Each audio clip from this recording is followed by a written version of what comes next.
Well, our top story, the Sri Lankan Prime Minister Ranil Wickremesinghe will be reaching Delhi this evening on a three-day visit, which comes in the backdrop of the controversial media reports that the Sri Lankan president accused the Indian intelligence of an assassination plot against him, a claim firmly rejected as false by Colombo. Later that evening, in fact, the reports were called malicious, and President Sri Sene also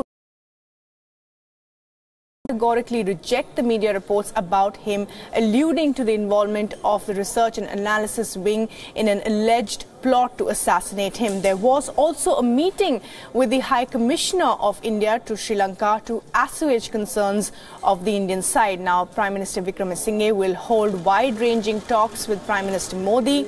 The two Prime Ministers are likely to review the status of India-assisted housing projects in Sri Lanka's Jaffna area and projects being built by India. And now Reuters is also reporting that Sri Lanka has reserved a $300 million worth of housing deal with China ahead of the Prime Minister's visit. And joining us to talk a little bit about the Sri Lankan Prime Minister's visit and of course all the controversy around the President is S.D. Muni, foreign strategist expert and distinguished fellow at the Institute of Defence Studies and Analysis, as well as a professor at JNU and, as I said, expert at foreign policy, joining us from New Delhi. Mr. Muni, now to begin with, just in the news coming in that the 300 million housing deal that has been stalled with China, just ahead of the Prime Minister's visit here, what do you think provoked this?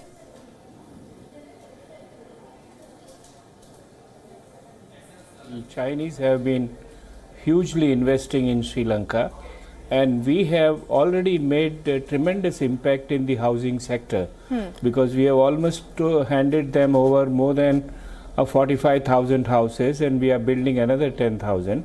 So that's not a big deal what the Chinese have done.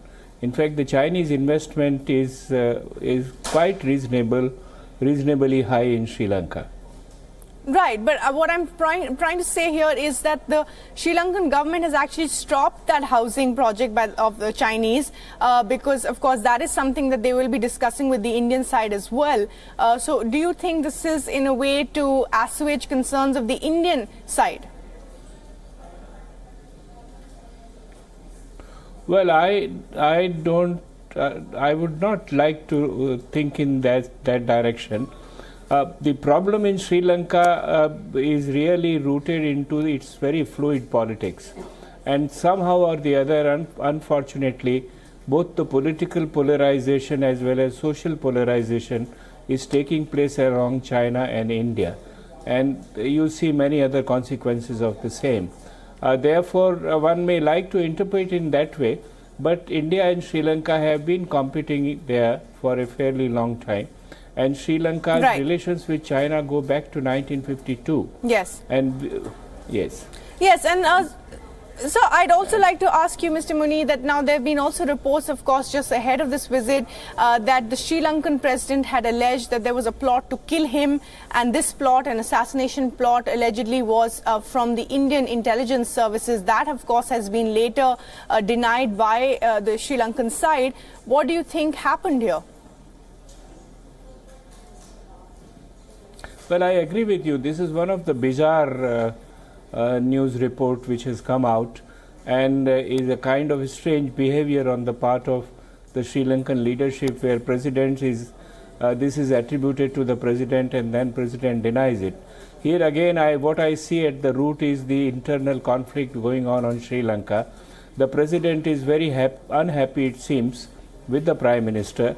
There are reports that the president is leaning toward Rajapaksa and wants to build his own old SLFP, but Rajapaksa would not leave leadership to him. And maybe by this kind of a report, he wanted to invoke sympathies of some of the die-hard Sinhalese, which is neither here nor there. And I cannot understand who advised him that this is what he should go along. India has never been in assassination politics or diplomacy. I mean, we sometimes have unhappiness with a particular government. Sometimes we have happiness with a particular government. But President Sri Sena knows it very well that India has supported him from the very beginning. Therefore, I simply cannot understand why this kind of a goof-off has taken place.